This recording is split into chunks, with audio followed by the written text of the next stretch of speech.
Welcome to Go Right with Peter Boykin.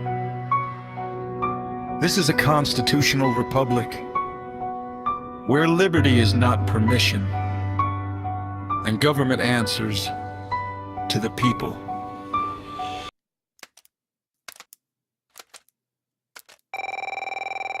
Hey girl, what you doing? Oh, I'm not that busy. I'm helping Joe Biden hide all his documents. I ain't got nothing else to do, and I'm about waiting on Peter Boykin's Go Right News to come on. But I can talk. Remember, we fight for what's right because it's time to go right.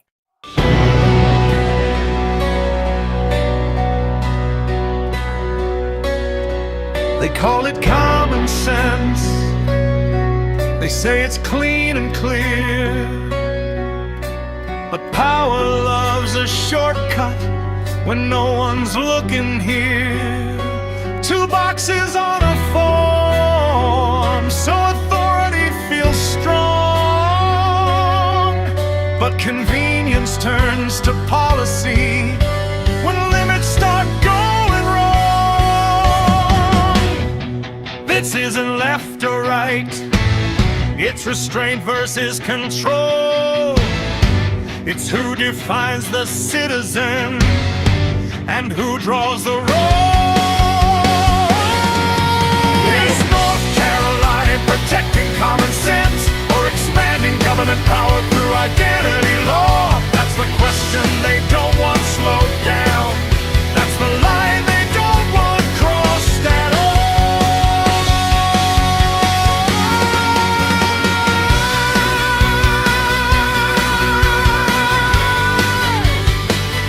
To Go Right with Peter Boykin. Let's talk about power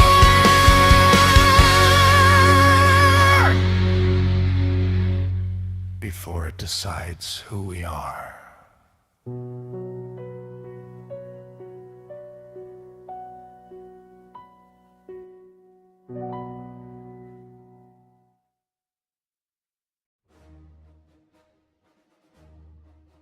Welcome back to hashtag Go Right with Peter Boykin. I am Peter Boykin, your host of this show, hashtag Go Right with Peter Boykin.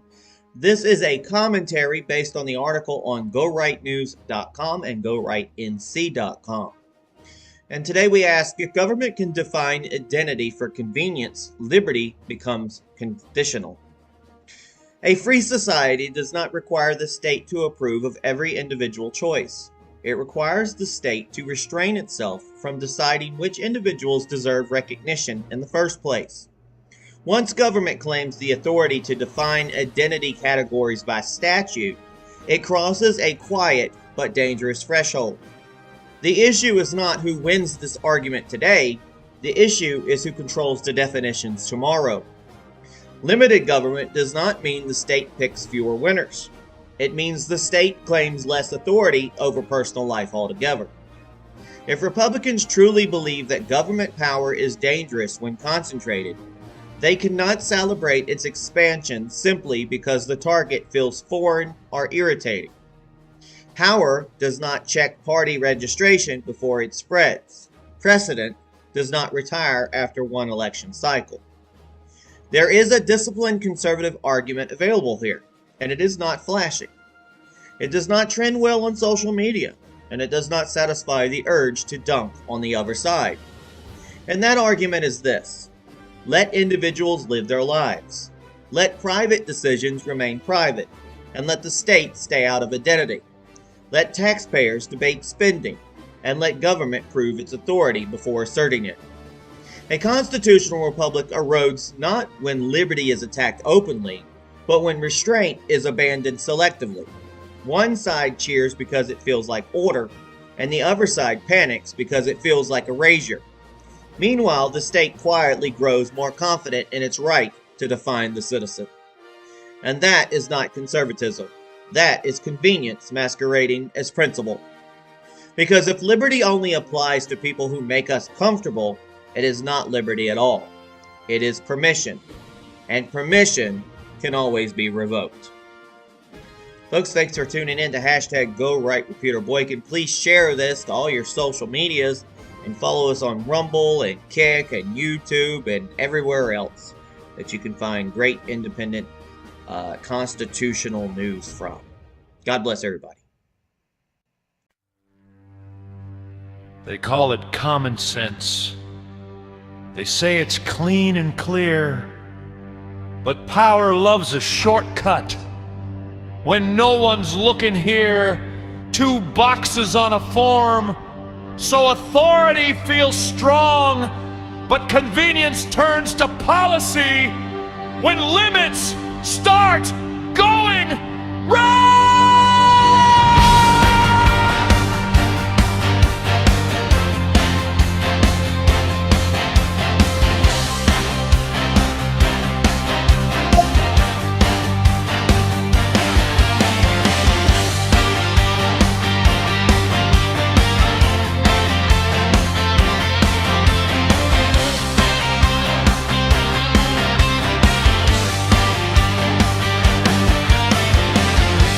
Left or right, it's restraint versus control.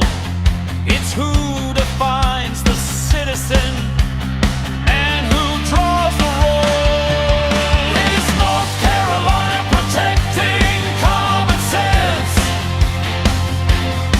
or expanding government power through identity law? That's the question.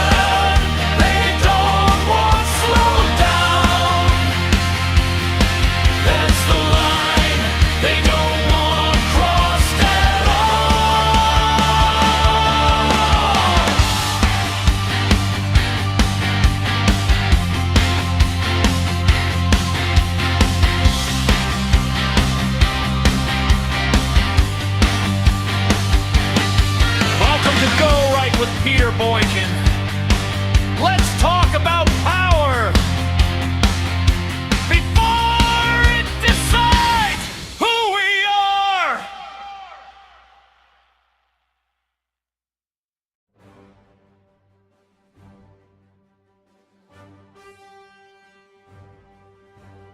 Is North Carolina protecting common sense or expanding government power through identity law?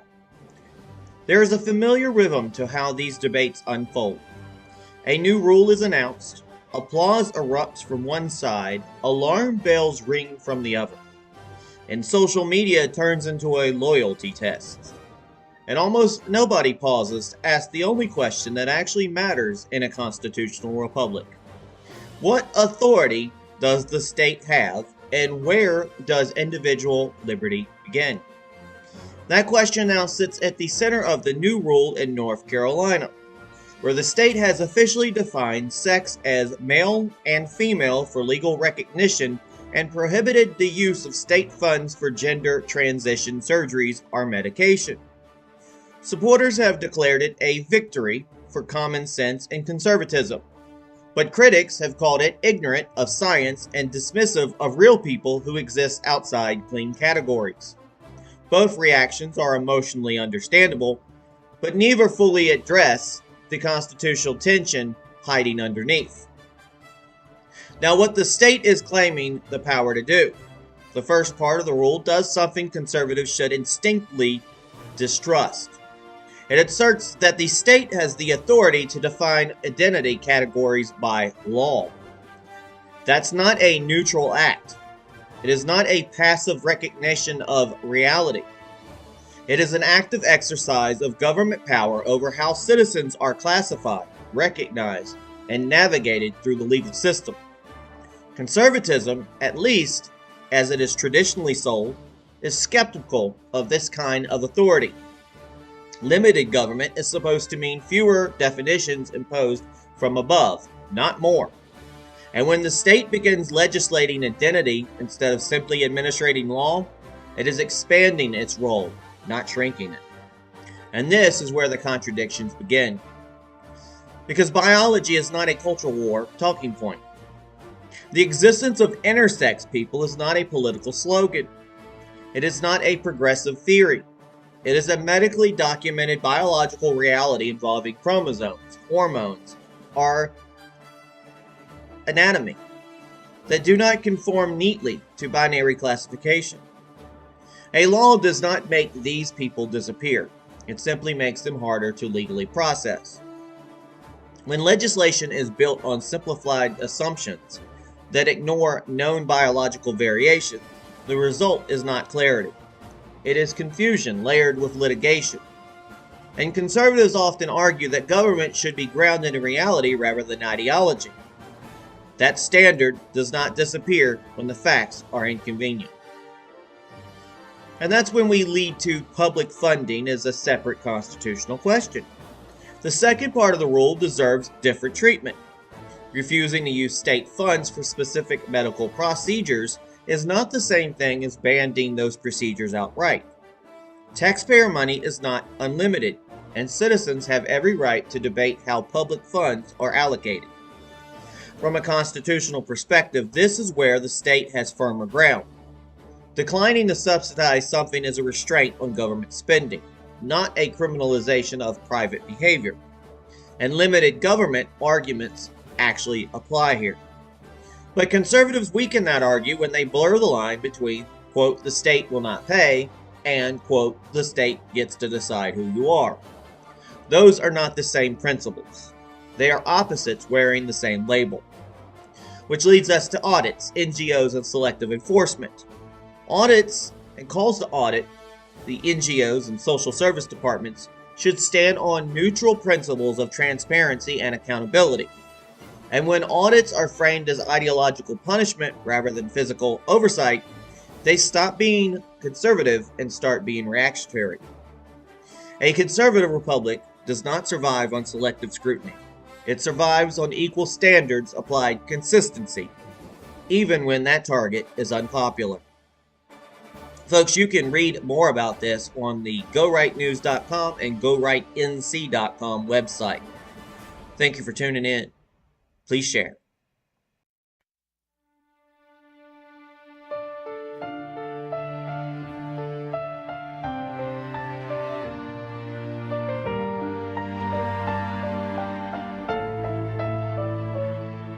They say it's common sense.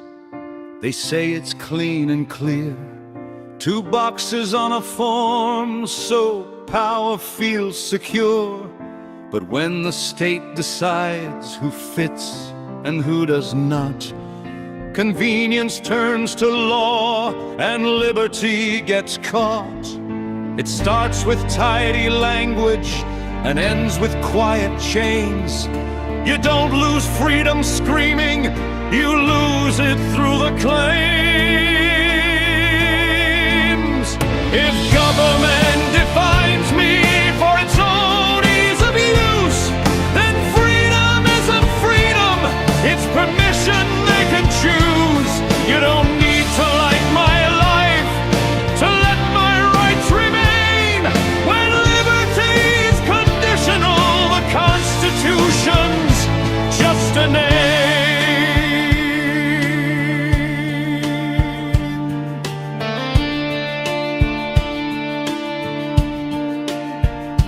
They won't pay for your choices, that's a line they can defend. But when they name your nature, that's where limits start to bend. Power loves a reason to manage flesh and bone. Today it's someone else, tomorrow it's your own. The state was built to serve us, not tell us who we are. Once it owns the definition, it moves the boundary bar. If government defines me for its own ease of use, then freedom isn't freedom, it's permission they can choose. You don't need to like my life to let my rights remain. When liberty's conditional, the Constitution's just a name.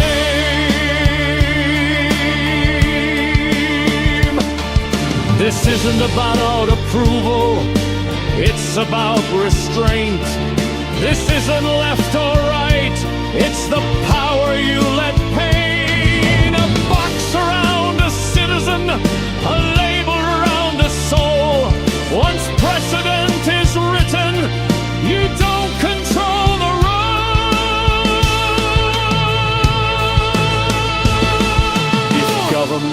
defines us for convenience and calm, then liberty is fragile and authority is armed. A republic doesn't survive by choosing who belongs. It survives by limiting power, even when it feels wrong.